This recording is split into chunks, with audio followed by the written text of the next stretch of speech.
Emakhosini bogogo nabomkhulu ngiyanamukela ku channel yami kusase isalukazi senu intombi endala ugogo Patricia. Thank you so much for watching my videos. Thank you so much for supporting me. For any consultations, I always give out my numbers. But my numbers, guys, are for consultations and dream interpretations. And when you call me, uyakhanyisa, guys, I don't know how many times I've been saying that I would get inboxes, messages on WhatsApp. Please interpret. Guys, if you want to comment, here's YouTube. You can comment, leave it there. Then I will see it. Iskati massive umelekile. But please, ngiyanicela. Right? Because I'm seeing 20 messages of people bafuna maphupho kodwa bakhanyisang, and now I'm missing people, my appointments, people that I'm supposed to talk, people I'm supposed to communicate with. So now you're making it difficult for me. Understand? If you want my services, giyakhanyiswa, right? Hope we clear. Especially if you also spiritually gifted, you must know what's kwawena mhlazana usebenza fanele ukhanyiselwe. So it's fair enough ukuthi abantu ba understand ukuthi idlozi liyakhanyiselwa. Okay, so ngizokhuluma ngokuthi ube umzali uphinde ube nabantu abadala. Empilweni, as a person, you must choose your battles. You must know which things to attend to and things not to attend to, right? Because kulo mhlaba, anything is possible. Mawunabantu abadala awusu umuntu ozophuma ngethayithi uphume ngegown umama wali kuloya muzi ushaya ingane yakho nawe soyaya uyolwa, because you don't know ukuthi usathane. Remember, guys, usathane knows your weak points. Low vibrating energies, they know your weak point. So if they see that you're vibrating on a lower level, they will look out, they will check ukuthi singamthola kanjani. Okay, lo i-soft spot yakhe isenganeni bayenze umzalwa lapha yashaya umngane, so that uphuma ukwatile uthi uyolo. So already you vibrating low, bakutholile, right? Ngifuna ukuyenza i-story time. So we had a problem ekhaya. Umntana kasesi wami, I would change my child's nappy.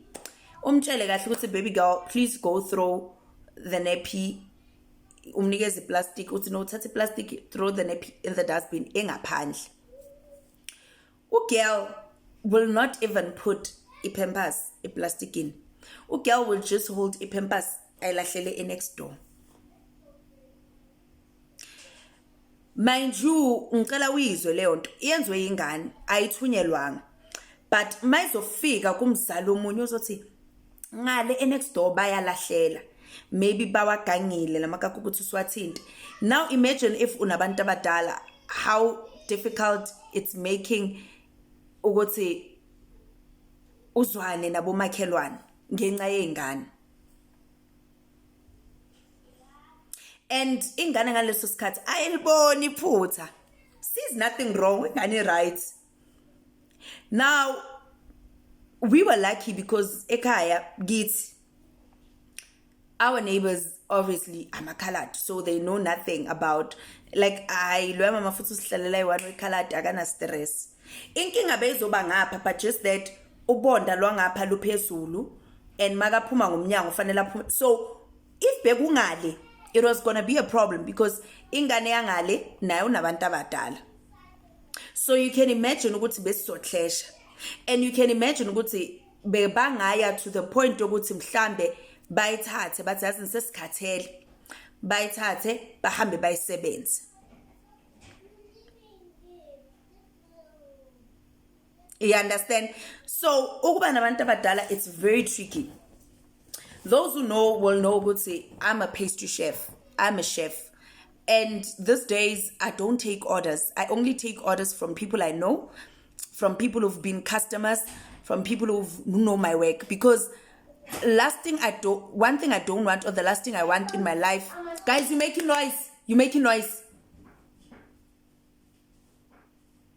Last thing I want is that ngenzela umuntu cake bese kusasa athi mina ngimfakele ini or abantu bagula kuthola ukuthi baguliswe into zabo thola ukuthi ukudla bebakuphekile but because ikhekhe lami and they know ukuthi I'm spiritually gifted they would think about especially people that I know I don't bake for them. Yes, they come and beg ukuthi yo siyacela ngicela ungibhekele futhi bayilaba bama last minute ukuthi hey I've been disappointed ngiyacela.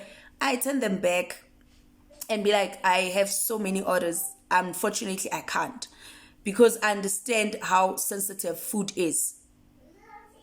I had a crèche that I had to close down and ngase ngibona ukuthi you know what umuntu ofuna ukungigadla uzongigadla through my business and business yami kuneyingane and ingane zimphefumulo.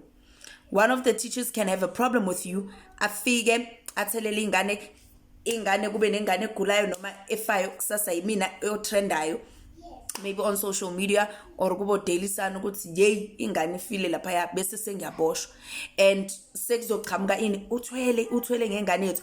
So mona abantu abadala guys, it's very difficult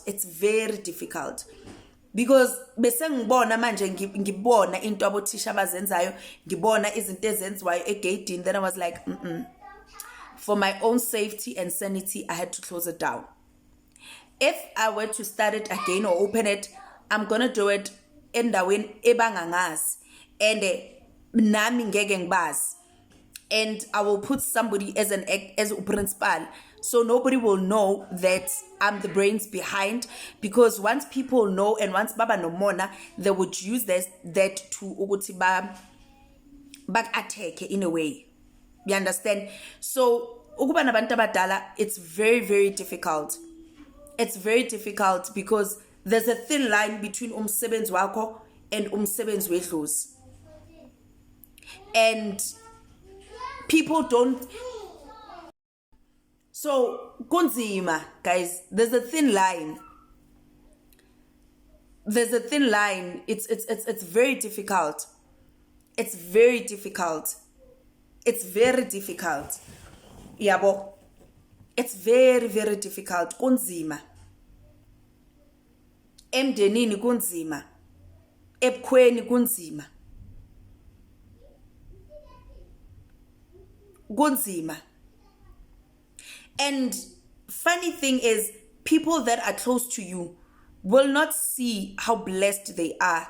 But abantu abalekude or abangaphandle, they will see.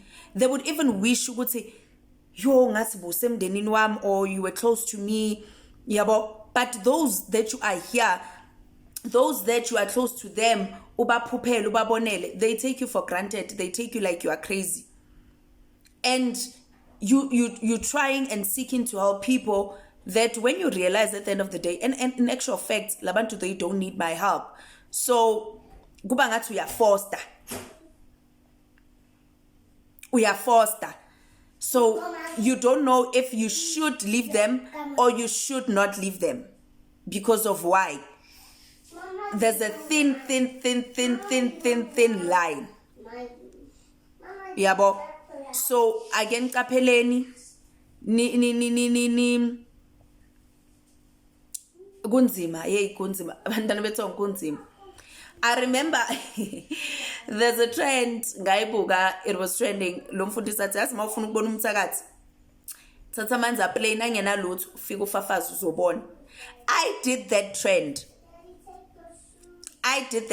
and ngayenza because kunomakhelwane wami bese ngihlezi ngimphupha ugirl ngithi ayisengikhathele, because mina angisebenzisa umuthi anginikeza umuthi ngathi you know what, let me do this trend.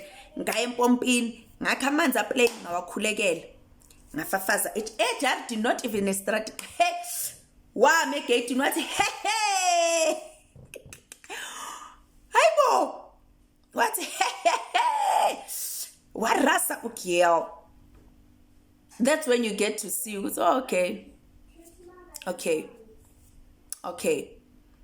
But asilwi nabantu, silwa nemimoya. So if you guys are always complaining that ever since or as you spiritually gifted isn't it difficult, you haven't experienced anything. We went through a lot sonke, and unfortunately akunamuntu ukuthi gogo my relationships are not working, ngiluza umsebenzi. What should, unfortunately that's a journey. There's nothing we can do about it.